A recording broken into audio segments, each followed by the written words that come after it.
I think we're feeling a little bit oozy. Welcome back, ladies and gentlemen, to the AR Wrestling Podcast. I am Alex with my co-host Ryan. As always, what's going on, Ryan? What up, everybody? Ladies and How's gentlemen, it going? we got an episode for you. So sit back, relax, and enjoy. And as always, we're going to start off with some news. Saw on Twitter, per PW Insider, Rhea Ripley is earmarked for a big role at WrestleMania 41. She's winning the Women's Royal Rumble right now, calling it. I hope so. I We're really gonna do. get this is my My brutality. brutality! That'd be Oh my god, the dude. best Royal That'd be Rumble awesome. return of the year. Like no other Rumble return this year could top that. Ooh, what about Becky Lynch? You think she makes the True. return? Facts. WWE Facts. has reached out to Facts. her though, and she hasn't really said much. So I don't know. The man. Come on. There's Charlotte Flair as well. That'd be a big pop, honestly. Charlotte Flair for sure. I miss Um, the Queen, bro. I'm not even gonna lie. I do too. I'll be like I listening never to thought my I'd say gym that. music, and then like Charlotte Flair's theme will come on while I'm listening. It's like, damn, I need the Queen back. Oh fuck, I agree. I think Jordan Grace comes back this year, and then that's when she officially makes her WWE debut. But she'll end up being pushed into NXT for like a little bit. Yeah, probably. I can Um, definitely see her going straight to NXT, especially after like the crazy ass women's tag match that main evented NXT on Wednesday. that's what I'm saying. By the way, outdid AEW ratings. Let's go. NXT, Facts. It NXT, did. It did. NXT. It did. And so, for Monday Night Raw, we are taped in Riyadh, Saudi Arabia. We get some highlights from Crown Jewel, and we see the Judgment Day, Damian Priest, Sheamus, and Seth freaking Rollins all walking in for the main event because Dominic is sadly, a part of that main event. Three good competitors, and then there was Dominic. And we just open up with Liv Morgan, who's, with her bodyguard, Raquel, and her little chicken nugget loving boy toy, Chicken nugget loving. Dominic Mysterio. I don't know how I feel about this, but like, it makes sense because she's the champion, but like, how do you feel when she says, "Welcome to Monday Night Morgan"? I do not like it one bit. I did not like that at all. I mean, if it adds to her character, so be it. But Yeah, do not like it at all. I did not fuck with that. So she goes, the Liv Morgan Revenge Tour is officially over, and we're moving on to the Liv Morgan World Tour. She took out Rhea Ripley for the third time, and she made sure that Rhea was going to be gone for a very long time. And she's done everything she said she was going to do. And Dominic starts getting instant heat, and he goes after he wins the main event and doesn't get a word out before the women's tag team champions Jade Cargill and Bianca Belair come out, and they kind of just trade shots throughout this entire promo. Jade and Bianca, Bianca says, y'all aren't the only ones who walked out of Crown Jewel with gold, and don't think they forgot about the confrontation that they had last week. And Jade, she kind of pipes up. She goes, "You want the tag champs? This is your shot." And Liv goes, "Well, why are y'all still upset? Bianca, is it because you think you're the best? The problem about your tag team partner the same way that she thinks about herself, basically trying to get them, to do what Kevin did to Cody, and essentially with Uh, how Grayson Waller kind of really started that entire thing. I personally think. And Liv calls Jade and Bianca's friendship fake and says the tag titles are the only reason Jade and Bianca are actually friends. Which I was kind of like, is this true? Like, I'm kind of curious, like, but I don't think somewhere you could go I don't with think it's that. not true. I don't think it. I think it's not true, to be honest. I But think you could run with it a little bit. Bianca challenges Liv and Raquel to a tag match, and Adam Pearce says everyone needs to back up. And Liv starts talking her shit before she gets absolutely fucking clocked by Bianca. That shit. That's Holy just fuck. crazy, dude. Adam goes, "What you both did to Rhea was disgusting. Liv is going to defend the title, and there's a battle royal for the number one contenders. and Bianca and Jade are in it, and the battle royal starts now. All right, Pierce. All right, Pierce. Like, okay, Pierce, he's doing something now. He got attitude after that RKO now. Oh god, he pissed. That motherfucker's Yeah, right. pissed. He's pissed now. We get the battle royal though for the number one contenders for the women's world championship. And honestly, I was kind of interested in this, but I already knew the outcomes because my dumbass got on Twitter forgetting that it was going to be taped in Riyadh, so I already knew the answer. And so basically, throughout this, it's basically a bunch of women fighting. Nothing crazy. That's essentially And it. That's the entire that's thing. basically it. Yeah, that's It's how I want to sum fucking this up. nuts. But this is really like I think a highlight in the match that I did notice was Raquel and Liv eliminated both Jade and Bianca, and then they get ran out through the ringside area through the crowd. So I found that interesting because they now have a tag title match on Monday, I believe. And we get to backstage though with Kathy Kelly and the New Day. And Kathy brings up the past few weeks between the New Day and Xavier says they should be fighting for the they should be fighting for the tag championships, but Chad Gable is the issue.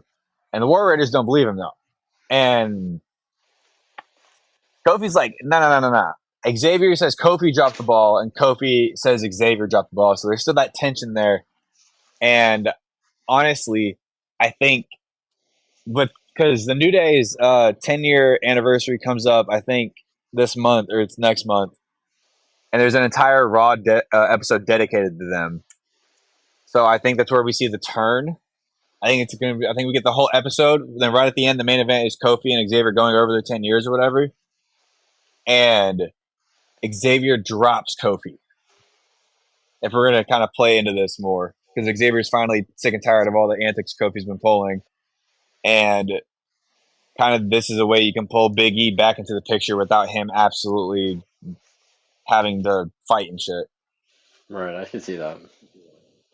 But immediately after, the Wyatt Six pop up on the screen, and we see Miz tied up in a black Uncle Howdy mask, and we see a flashback of it going back to a moment with the B team, and Miz has tape on his mouth, noticeably, and Miz is like, "I'm not with the Final Testament," and Miz is like, "I'm willing to forget everything," but Bo's like, "This was never about the Final Testament," and Bo wants Miz, and this is basically throughout this, Bo is kind of taunting the Miz, and towards the end of this, actually at the end of this, Dexter comes running in and snatches up Miz, and then we obviously get our Nikki Cross jump scare. Bro, this So was I think you were right. I low think key Miz is gonna have to nuts. go crawl into the Final Testament, Ryan. I think he is gonna have to go crawl into the final system because he's got no other option. Now we're gonna get That's faction what I'm saying. warfare. Bro, I think it'll be actually nuts Exactly. though. I think this has We potential could to be really potentially cool. have that double Survivor Series match, like, or we got two men's war games this year. Honestly, because there's still no women's war games. I think two men's war games is like would be nuts. I think that would be pretty cool, like to have Final Testament versus Wyatt's inside war games. But I do think they're going to be doing a women's war games. I just have no idea who they're going to put in it. I think it's gonna be PFC. I don't know who you put as their fourth because if you do a 4v4 this year, just like the Bloodline one, hmm then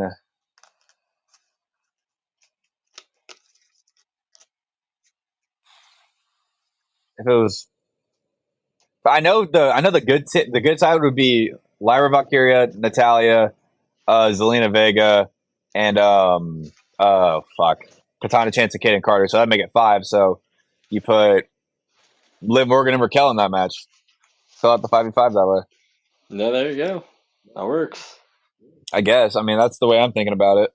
But it definitely But does work. so, oh man, we now, well, yeah, we actually went, like we said last episode, Goldberg has announced his retirement match in 2025, and we saw this at the Florida Georgia pregame show, like we said, but has been confirmed to be signed, but his final match is unknown. Do we think his final match is Gunther versus Goldberg I from do. Atlanta? I do think it is Gunther versus Goldberg. I just don't know where or when. WrestleMania. Well, actually, maybe it's not Gunther because I feel like Gunther or Goldberg might go out on a win. I feel like he's someone who's gonna want to retire. Like he's Goldberg. He's not known for losing, so I feel like he's gonna go out on a win. Goldberg. Um, Goldberg, Goldberg. Goldberg. Um, Rock. No, we already ran that. Get your ass out of there. Damn it. Oh shit, man. I don't know. Who do you think? Because man, I don't know. We got to quit thinking about this. We just got to get into this. Obafemi. All right. Obafemi. Obafemi. That's a solid one. That's a solid one. Obafemi or Braun Breaker. We get Michael Cole and Corey Graves, and they basically said we didn't know anything about the Y6, and they don't know how they're so present with WWE in Saudi.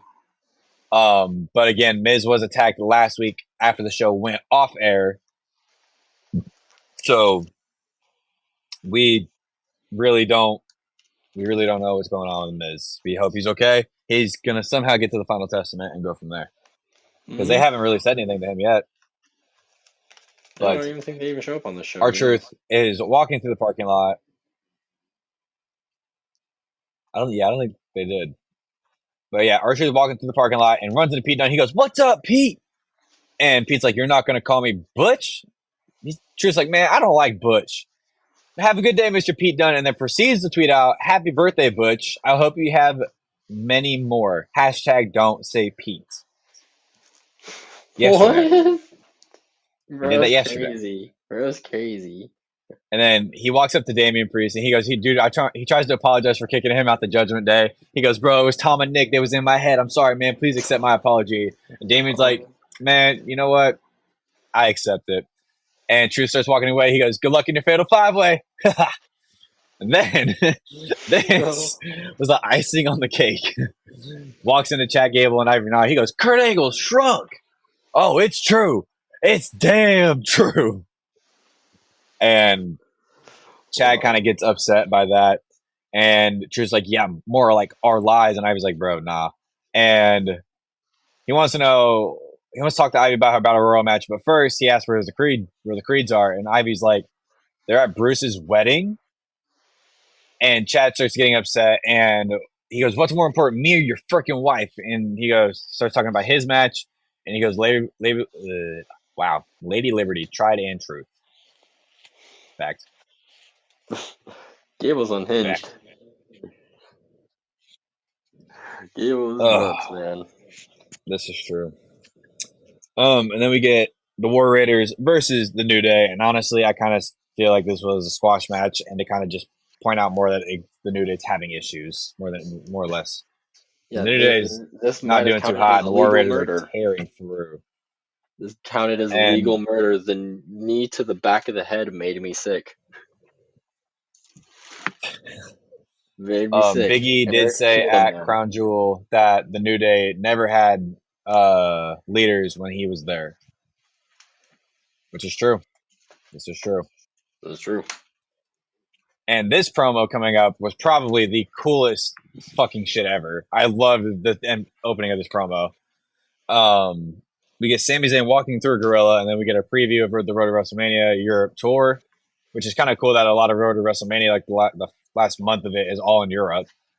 But we get Sami Zayn coming out, and we see the replay of Sami, I think, accidentally kicking Roman. Ryan, what are your thoughts? Did he accidentally kick him, or did he purposely kick him? I do think it was on accident. He was aiming for Solo. Solo! I love you! Solo! You are my Triple G! I love you, Solo! I love you, Solo! Yeah. But Sami opens up, speaking some Arabic to the crowd to open the promo, which got the crowd absolutely going crazy. And he says he's proud to be in front of his people and speak their language on WWE TV. And he went out there to address what happened at Crown Jewel. And then, oh, so Oh, Jey Uso comes out, daps Sammy up. Yeet chants start raining down. He goes, I just need to thank you for having my back at Crown Jewel, man. But I seen the footage. I need you to be 100%, Sammy. Was that an accident? And Sammy shakes his head yes, and then we get Jimmy Uso's music hitting. And he goes, Oos, what's wrong? You saw what I saw. Everyone saw what we saw. We watched Sammy kick OTC in the face on purpose. OTC is pissed. Sammy can't be trusted. And Sammy's like, what about your track record, huh? What before Roman and Jimmy, it was us, Oos, talking to Jay. And he goes, when shit went bad, you kicked me in the face. You kicked Roman in the face. You kicked Jimmy in the face. We are going to look at my loyalty. Huh? And Jimmy's like, I'm not the bad guy here. And Sammy's like, you don't get it. You might not believe this, Jimmy. I don't hate you. Never have. You're not a bad guy. You make bad decisions, though. But I was at Crown Jewel for Jay. And for a minute there, when it was the four of us fighting side by side, felt like old times. It was special. I was hyped about this moment, dude. Oh my God. This was crazy. this was insane. This is the Usos and the honorary Uso. Stay back. Uso! The Sammy Uso! Sammy And we get Usi Uso. chants. And that's how long it lasted, was 1 minute. I'm not having my loyalty questioned. He starts leaving. He goes, I'm sorry, Jay. I love you. And I can't do this again. I'm out.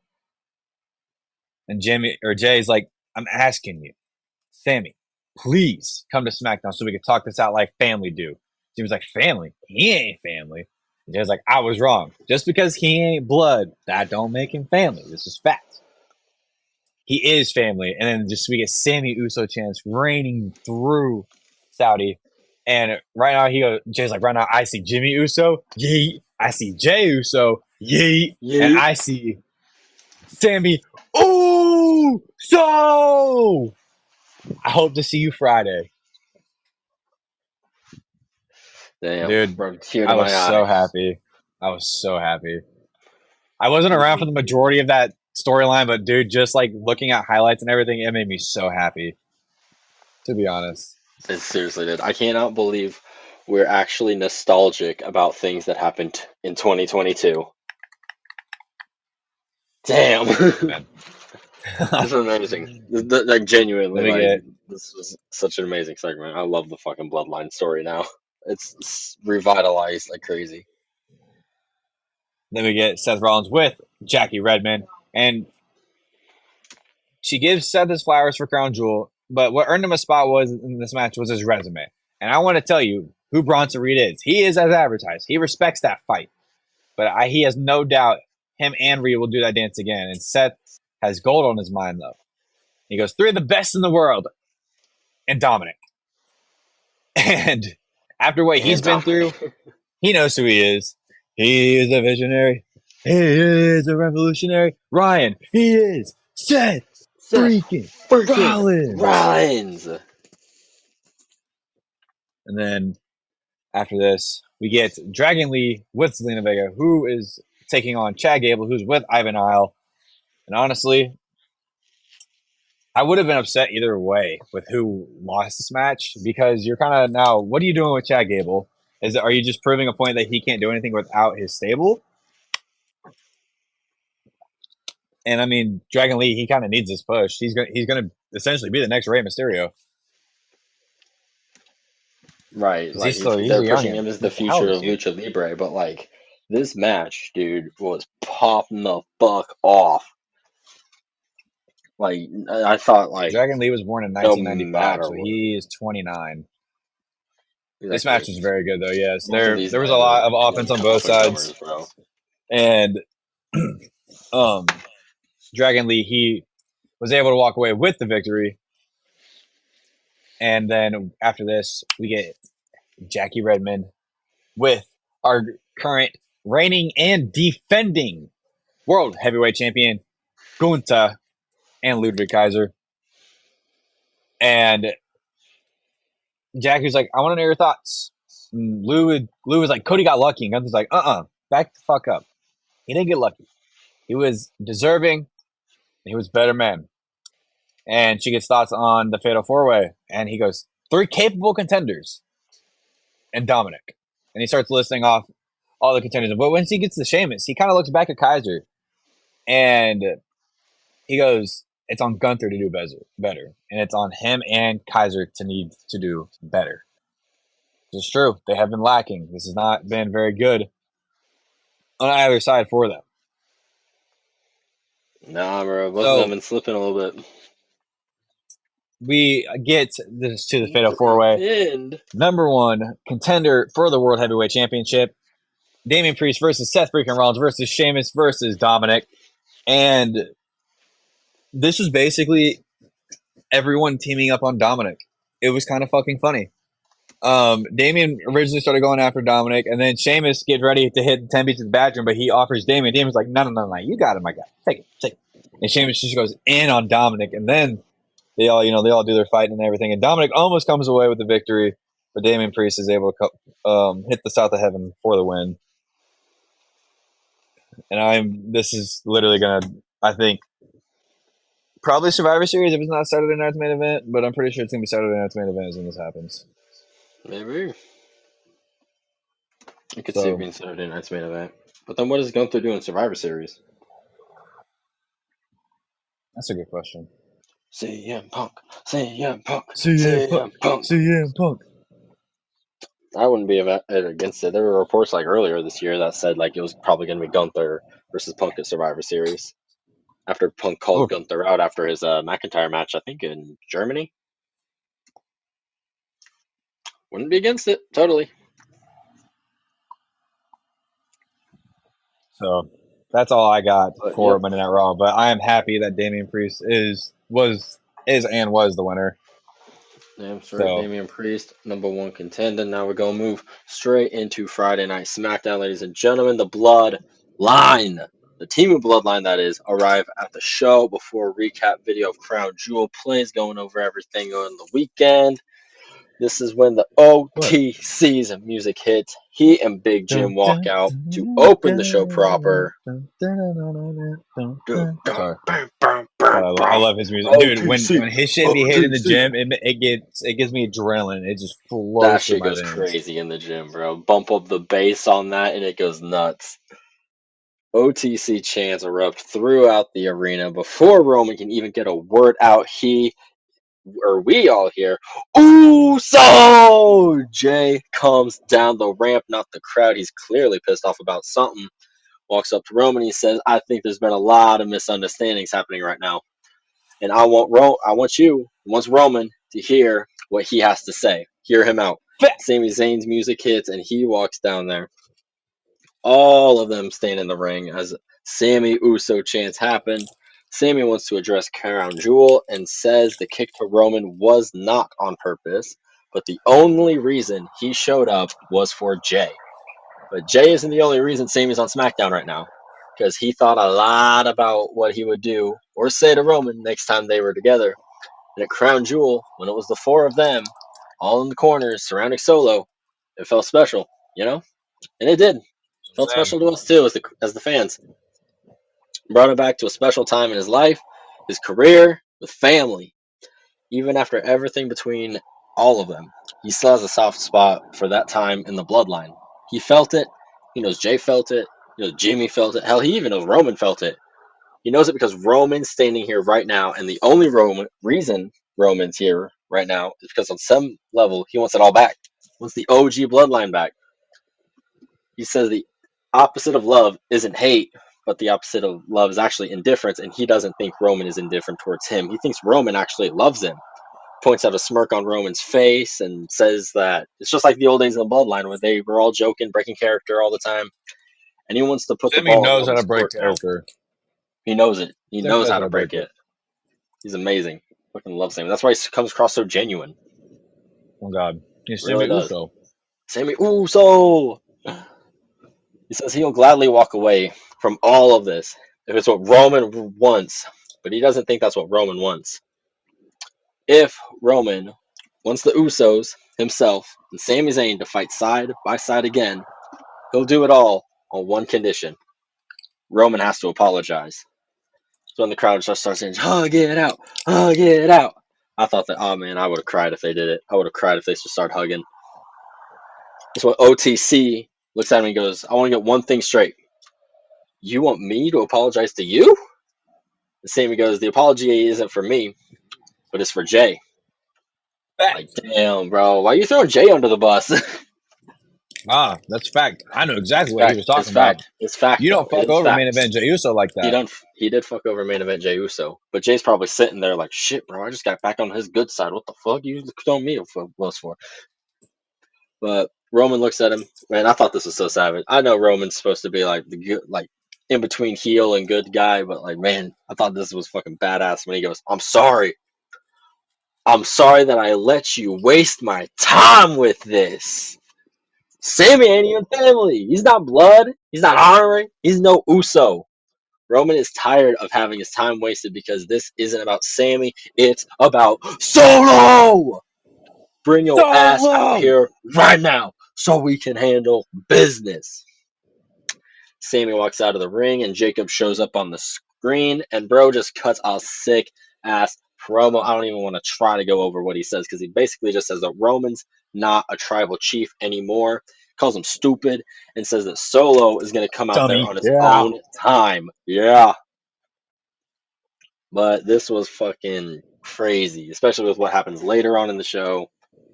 Like, love it. Your thoughts I on this? love you, Solo. I love you, Solo. I love you. Acknowledge him. We then move into our next match. You and I are thinking the same shit. What? I'm reading farther into the notes. Oh, fuck yeah, bro. All right. All right. Now we move into our next match. It is Bailey, the role model, taking on Candice LeRae. And I do have to say one thing. Candice definitely needs to refund her feet without Indy. Like, you could tell, like, I'm pretty sure she even did, like, the little high five thing during her entrance that she used to do with Indy, even though she's not there She anymore. did. It's just kind of sad. It's kind of sad. But, you know, she looked good in the match. Hits a couple missile drop kicks, neck breaker in the ropes. She's chased around the ring and back in. This is when she fakes a leg injury, though. And the dumbest fucking thing happens to end this match, where she tries to roll Bailey up, just completely fails completely, and Bailey just sits on her and wins with the pin. Like, bro, Ballet. Who? Ha. I I wanna wanna know if you'll be know. my girl. I love Bailey and all, but like, why are we doing this to Candice? Like right now, this is basically telling us that like now she's about to fall off, and I'd be pissed if she really does.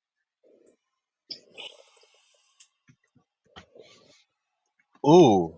Ooh, hold on. Hold on. Who was in that faction? But then we move on to the Motor City Machine Guns backstage, and Johnny Gargano walks up to them and congratulates them on winning their titles. A couple weeks ago, Saban says that they can't wait to face DIY again. Johnny wishes them luck with Grayson Waller and Austin Theory later in the night, and Ciampa wants to know what the hell all of this is about. Johnny tries to explain that Shelly's like an older brother, but Ciampa doesn't give a fuck. They show up, take our spot, and took our titles, but we got screwed out of in the first place by the Bloodline. He wants to make an example out Oh, of Pretty wait. Deadly later and win the titles from the Guns. Johnny says, yeah, but he seems pretty unsure about this, and I'm thinking main roster breakup of DIY, bro. Do it the I exact am same not. way. I don't think so. I What think do you Johnny think? turns heel. I think Johnny turns heel. I think Johnny turns heel. Tell him. Really? Oh Yes. no. I think Johnny turns heel because they did say whatever it takes. And if they don't if they don't win at whenever that match is, Hmm. if that match does happen, if they do beat if they wait, if they do get to contend, whatever, it doesn't matter. Hmm. I think Johnny's gonna turn heel because he he and Ciampa said it takes whatever it takes, and I think it's gonna be where it's gonna be like the student turns on the teacher and everything. It's Alex or Johnny looked up to Alex Shelley. Maybe, bro. That's insane. Especially with everything like later, where Champa kills a couple people, and like Yeah, for real, that shit's I'd be crazy. pretty, I'd be pretty like into the idea of like Ciampa turning heel and like gunning for LA Knight even and turning that into a feud. But a I could see. heel Johnny Gargano, dude. Like I saw some you random could do it ass right. I'd rumor. like it. Saw some random ass rumor it's gonna be Johnny Gargano versus Cody Rhodes at WrestleMania 41. What in the fuck are they smoking? I 'Cause don't I know. need some of that shit, bro. That I must was be kind of good. interested in. I was kind of interested in that like idea, but I wouldn't do it at WrestleMania. I wouldn't do it at WrestleMania 41. I feel like if you built Johnny Gargano up to a certain point, like if at some point in the future, Cody Rhodes turned heel and takes on like a Triple H Reign of Terror role where he just has a stranglehold on the world title. I feel like you Right. could build Gargano up to be a proper underdog to beat him. I feel like he has it in him. Yeah. Can't lie. But maybe not. We do, Yeah. though, see Ciampa storm out of this segment, which is when Randy Orton walks past, and Ciampa's probably watching this back, probably pissed he didn't get another shot at Randy to RKO him Okay. Yeah. before he We gets thought the same murked off thing. TV. Right, bro, this is fucking hilarious, especially after that Sami Zayn comedy show, all of that. But Randy Oh is God, pissed. He ignores all of his that shit entrance was shots, funny. going straight for the microphone. Crown Jewel was just the beginning. He says it was just the beginning, and Randy wants to end this shit now. And Kevin Owens needs to get his ass out here now. KO walks out of Oh the entranceway, God. which is completely surrounded by security, and this is when he like fakes to walk away, and or refs are like, okay, maybe it's all done. Nope, turns around, marches down the rampway. They start brawling in the middle of the ring, and KO ends it all with a damn pile driver. A goddamn pile driver. And That's why Cole this move is freaks out. bad, He goes, "This is why that damn move is banned," like you just said. No, it was actually like, with it being bro. He WWE, actually really protected the shit out of Randy. Though, if you watched it he did. back, Like that was an if you look back insanely on it, that's a pile driver I would let happen yeah, just because of how it was protected Randy it was was. not an AEW style pile driver, that's for sure. Like Mm-mm. obviously, me being an AEW fan, I see pile drivers every fucking week on that fucking show. I see pile drivers through glass panes when Darby Allin fucking does it in Sting's retirement matches. But Yeah, like this motherfucker's for crazy. WWE, that is insane to see because as Cole said, that's why it's a banned move, and everyone sold it as it was a banned move. Like Randy was laying on the ground, completely still and stiff. He starts wheezing, and like all the refs are like, "Randy, don't move, don't move." KO leaves through the crowd, and a stretcher and neck brace are brought out for Randy. Cody Rhodes runs out to comfort Randy. That's when Bro's loaded into an ambulance later on, and they go to a local medical facility. Like, holy shit. Bro, I saw a tweet that said, "Why is bro just standing there? Do something." At Cody Rhodes, you're useless. And there was a comment on the post. What is he supposed to do then? Give Randy a BJ? Bro, that's nuts. I was like, nah. Holy shit. No way, man. Oh man. But then, we get replays of what happens to Randy after a commercial break and between him and Kevin Owens, and immediately cut to a damn disco ball and Pretty Deadly's in slow motion. Yes, Yes, boy! boy. I love the immediate shift of fucking tone in it, bro. Pretty Deadly versus DIY is the next match, and the winner was obviously DIY, but I mean, more likely Tommaso Ciampa. This was essentially a handicap match, and That's trust me, exactly the what it was. two that had the advantage on the one did not get the fucking win because Ciampa murked these fools, murked him on the Fact. outside. Him and Johnny locked eyes at one point in the match, and he just refused to tag Gargano in at all. Drills a damn fairy tale ending on Elton in the middle of the ring and just pins him. I'm pretty sure he even like locked eyes with Johnny as the pin was being counted. Something like that. I think Bro, so, actually. Champa stormed out and Johnny just chased after him. Like, bro, what the hell was that all about? Oh, And God. I love this new side of Champa. Bring me the Black Heart. Oh God, me too. I'm loving this. It was pretty freaking cool. We then go to a replay of the Women's Crown Jewel Championship match before we cut to Candice LeRae walking backstage looking all sad because she lost. Tiffy walks up saying that her win against Bayley a few weeks ago was obviously a fluke because of what just happened. Candice fires back about Tiffany's failed cash-in being a fluke, and we hear Tifferson from the background. I think that needs to be your new nickname. Nia Jax walks in, though, wants to know if it's Tiffany who made the match they are about to have against the ESTs. Tiffany wants Nia to imagine them as women's tag champs, though, because they have a shot at it before Raquel and Liv then. Candice says that her plan is about as good as her plan to cash in last week. As they argue, Nia interrupts them, and they go to the ring. But I got a question for you. Is this Tiffany? Are we starting to see like the seeds being planted as Tiffany is starting to use Jade and Bianca as a way to take out Nia so she can cash in? That'd be insane. Like that's like five head level thinking. Like Tiffany's thinking like I know we can't beat them. So if I can convince Nia that we can, then I'll let those two whip her ass and then I can cash in after. I like that level of thinking though. I do too. That's valid. I'm fucking with it. Valid, valid. We then go to the match that we just talked about. It's Nia Jax, the Queen of the Ring and WWE Women's Champion herself, along with Tiffany Stratton, Miss Money in the Bank, taking on the Women's Tag Team Champions. This is a stacked ass match if you really look at it. Jade Cargill and Bianca Belair. It's just damn 15 minutes of action, 20 minutes of damn bam, bam, bam.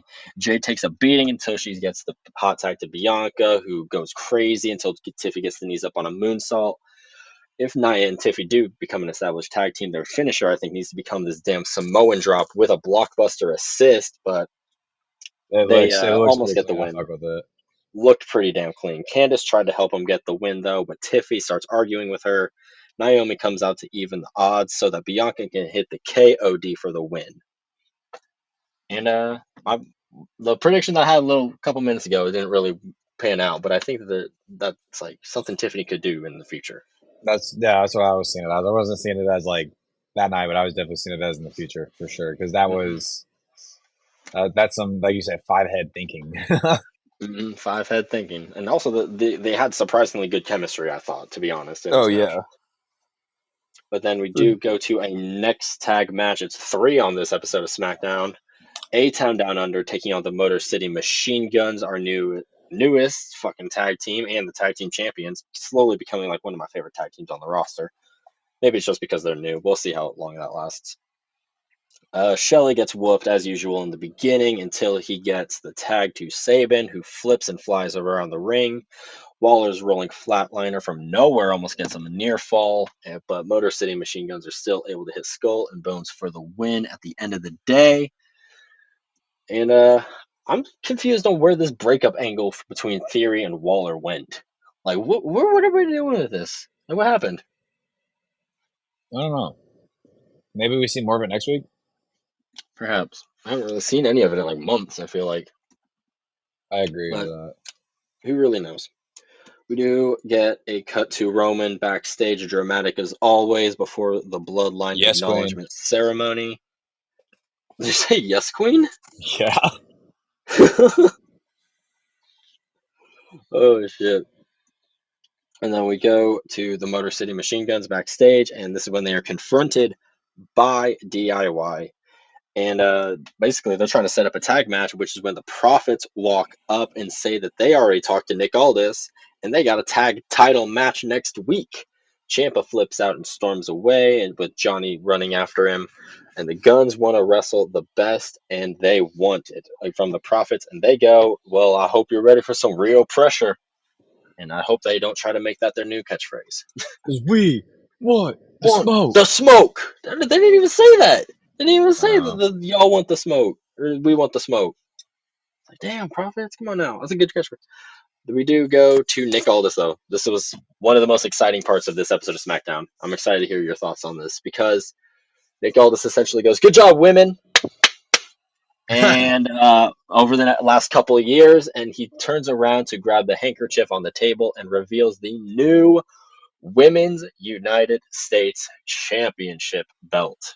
It's the same as the men's, just with a white strap, just like all the And women's it titles. looks sexy as fuck.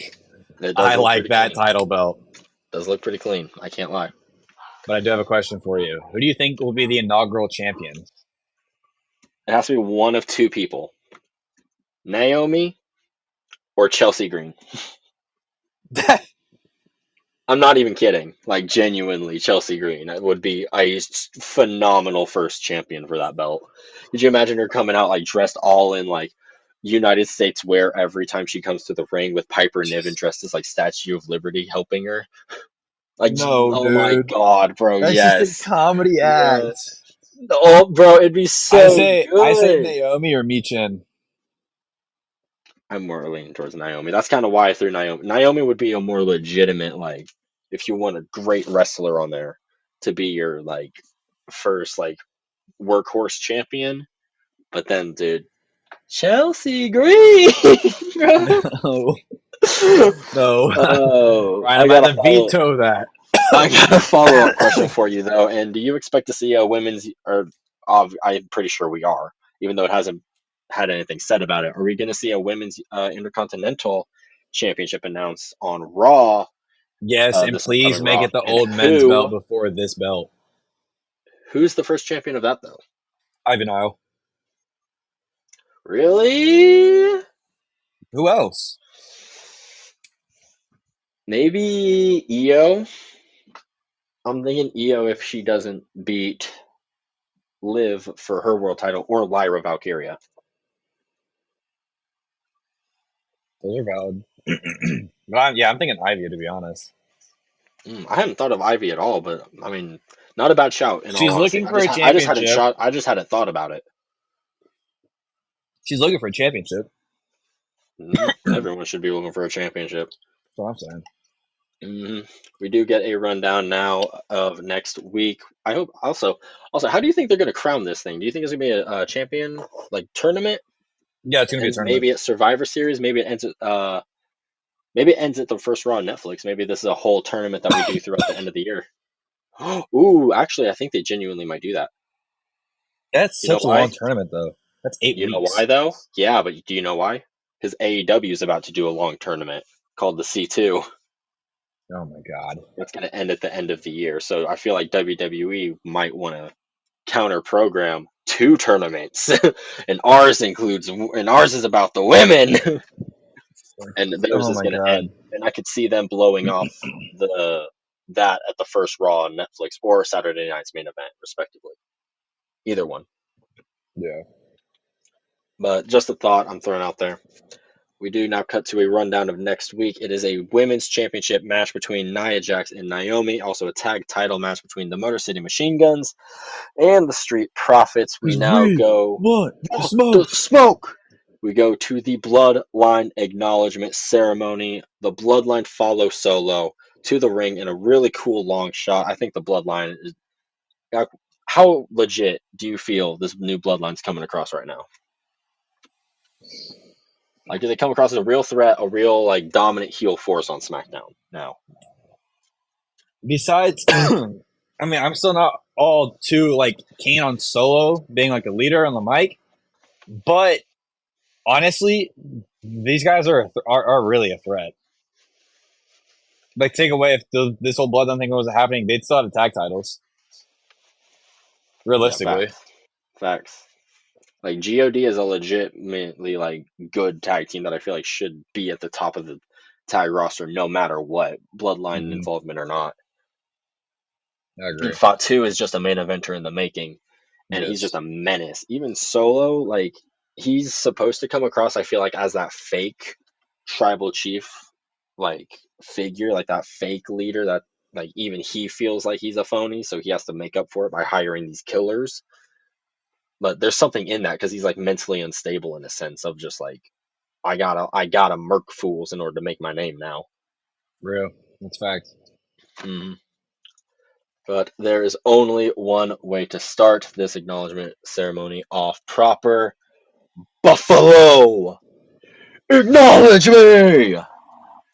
OTC ain't gonna have it though. Boo! Yeah, hell no. OTC shows up immediately, walks out to the ring, and before a brawl can even break out, Solo goes off on him and he goes, "First of all, it's good to see you."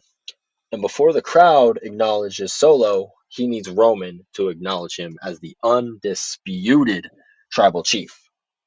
Roman Reigns gets his There's still no tribal microphone. combat. How the fuck are you the undisputed one? Still That's no right. tribal He hasn't combat. no tribal combat yet.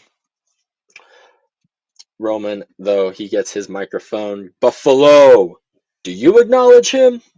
A boo! No, fuck you, Solo. Fuck you, Solo. Fuck So you, Solo. Roman says, neither do I. Roman won't ever acknowledge him because he's here to challenge him one on one, and the winner becomes the only tribal chief. Solo laughs at his face though, because he don't need to fight Roman. He's already the undisputed tribal chief. He's already got the Ula Fala. Says the people acknowledge him, even though they boo him, and you can see the insecurity all over his face, clear as day.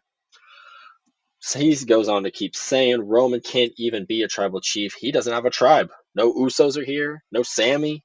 Solo wants to challenge Roman instead. He wants to challenge Roman to find four, and we need to remember he said four, not three. He said He did find say four. four to team up with Roman so that they can go to war. You already know Jimmy J, Sammy Cody.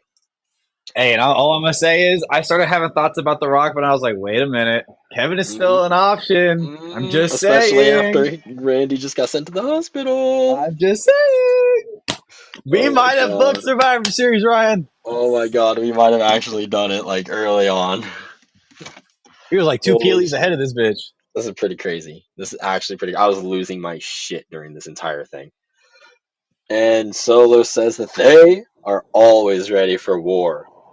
And Roman goes, you talking about war games? Man, there's only four of you. Solo counts the bloodline members. I just want to say thank you, Solo, One, for helping us count. 2, 3, 4. That's so fucking funny. Real goofy sometimes. He says the fifth member, though, is his dog, Sami Zayn, who No just shame. stands in the entranceway, just staring at Roman. And I'm like, damn, damn. Roman can't believe it, and the bloodline jumping from behind. Says Sammy needs to get in the ring. He says Sammy kicking Roman at Crown Jewel was on purpose.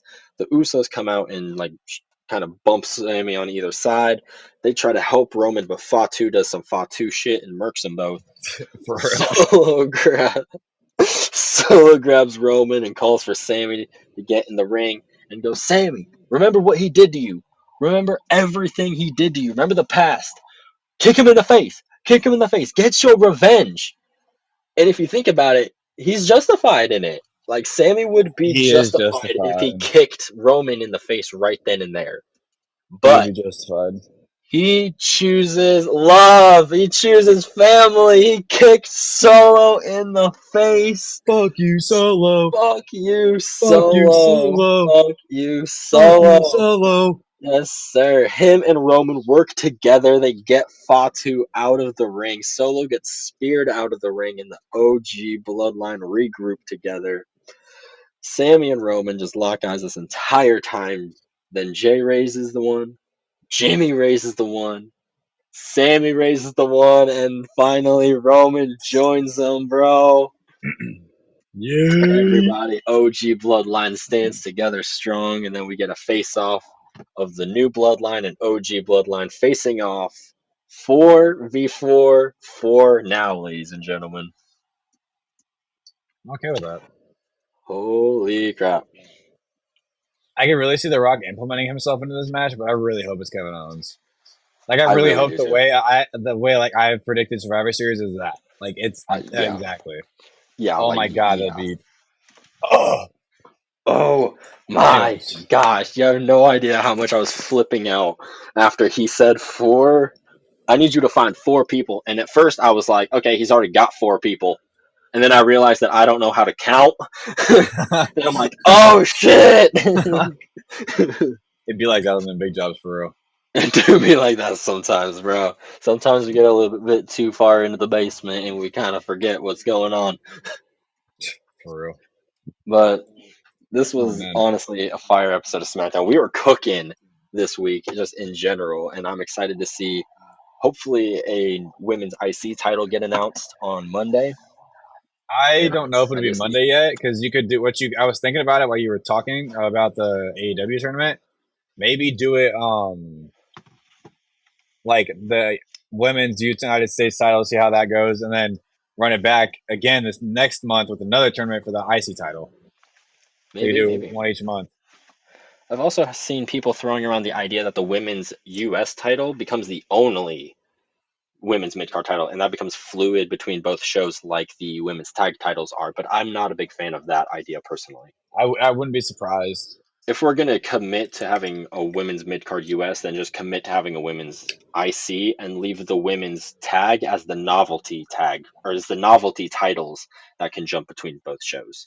Because that just Yeah, makes those titles like it's already a small enough division between for the women's tag titles. Like they might as well make them the only fluid titles, give them at least some novelty. yeah. I think a lot of That's the my tag thinking teams behind it. will probably go on their own and do that, or like involve themselves in the tournament or something. Bro, I'm thinking, what if they do a tournament for this thing? What if this is the catalyst for splitting up Jade and Bianca? That would be a bad idea. What if those two find themselves in the finals? That would not be a bad idea. Would not be a bad idea at all having either of them as your first women's U.S. champion. What if Tiffy wins it, holds the Money in the Bank briefcase as well, which is the first woman to do that, and cash in on Nia and successfully to be the first woman to hold 2 titles. Oh, bro, then you've just created a freaking megastar right there.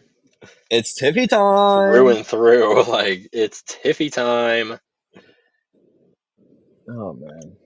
I'm totally for I all know it's that. not like a good idea for the US title, but I mean, I could see it.